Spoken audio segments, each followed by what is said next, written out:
there, and also they were a part. He was a part of a lot of protest stuff and all that in the '90s when it wasn't cool, right? When that wasn't the way. Um, and like I constantly poke fun at him about the fact that like, yeah, Boston, uh you guys don't have a major mainstream artist that's from Boston and claimed you guys the way, like you guys had Marky Mark, Guru, Waiting for you to and say it. Go ahead, say Benzino, the Hangman Three, it. Almighty RSO, fam. Know what I mean? Yeah. Listen, put some respect on Benzino's name. Years later, turns out he was not that crazy and he was not that wrong about Eminem. Know what I mean? But Wow.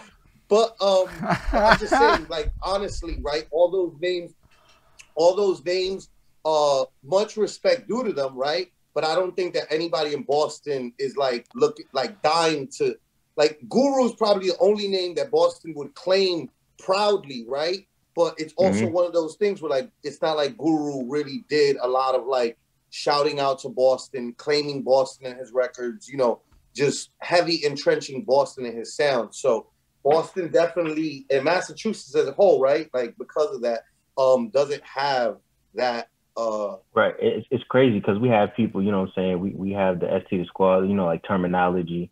You know what I'm saying? Is it Big Shug, Ed OGs. Ed OG.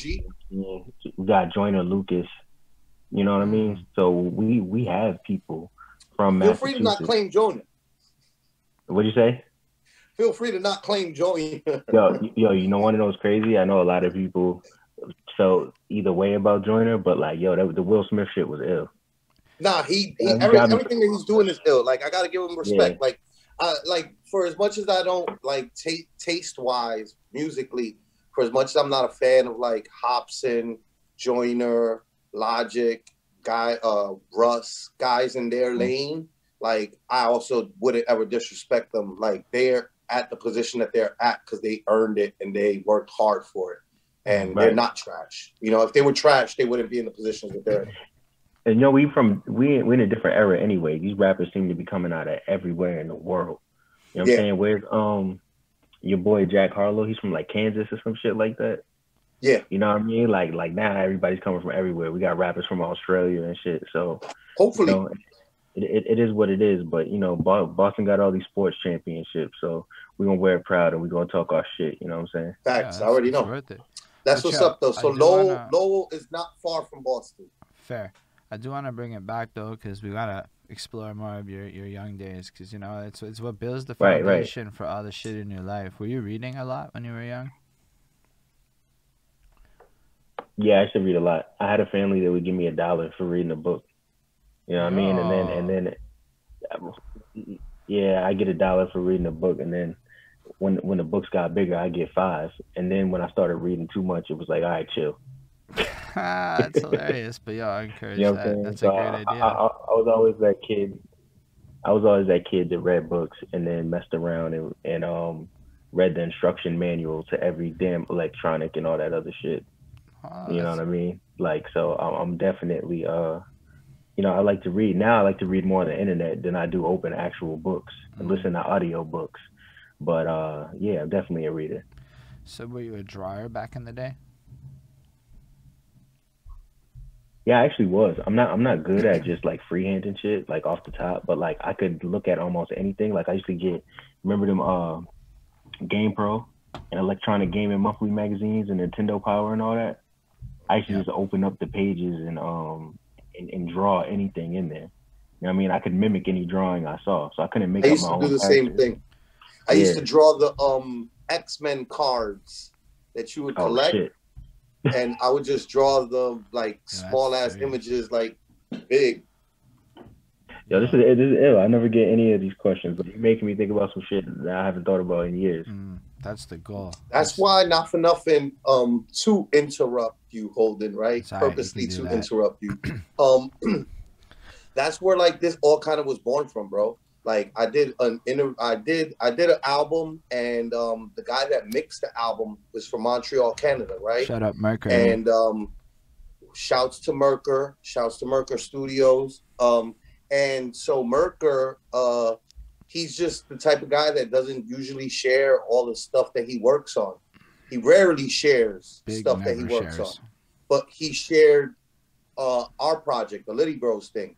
And when he shared our project, that made Holden take notice. And so Holden was doing album reviews heavy. Now he's doing multiple things at once and not focusing solely on the album reviews. Still doing them, but not focusing as heavily on them. But like he was doing album reviews, and so he wanted to do an album review. He did an album review. When he did the album review, he did such a great job in noticing things that like nobody else that I'd given the albums for review to. And I was just like, yo, it'd be great to do an interview. He said, yeah, it would be great to do an interview. We interviewed. When I was done with the 4-hour interview, I felt a real feeling of like, 4 hours and 20 minutes. I felt a real feeling of like, yo, this is incredible. Like, I've never gotten to talk about these things. In battle rap, all we kind of ever talk about is battle rap. You know what I mean? Yeah. Like, trust me, I know. So it's just like, it was very, and so me being who I am, I just immediately started thinking to myself, like, I want the homies to all feel like this. I want us to all, like, there's information. If you think that I had information, wait until you meet my friends that got even more, you know what I mean, information and more depth they could bring to shit. And that's where it got cracking from, because Holden's just a great interviewer. He's really good at what he does. So I was just like, yo, bro, like, let's link up. Let's do something together. Yeah. Plus, it's just super interesting. I mean, these things all tie into elements from how I perceive it. So the drawing ties into graffiti, the dancing ties into the breakdancing, you know. So it's like, I mean, usually I've noticed that a lot of people when they're like 5 actually do a whole bunch of shit. Like, you'd be surprised the weird, complex answers I get of how really young people have incorporated artistic elements and showmanship into their like pre-10-year-old days that none of us ever think about. And to me, it's like, yo, I might have kids. What should I be doing? You know, like it's like literally I'm doing some like research here to look into it, but it's also part of your journey. Like then when we talk about high school and you're building on it, it's always tied into what happened when you were 5. When we talk about when you start your shit for reals, it's always tied into that shit. And like to me, and I think a lot of people, because like I'm really not the like super battle rap guy. I had to understand battle rap interviews to get that they're kind of like half promo and a bunch of other shit, right? Like I'm like, I don't know what these questions are. They don't make no sense to me. Why don't we do the version of it where like I get to talk to the guy who's a person and did a whole bunch of stuff in their life, which includes all these battle rap accomplishments and whatnot. And then Rap Grade is just so cool.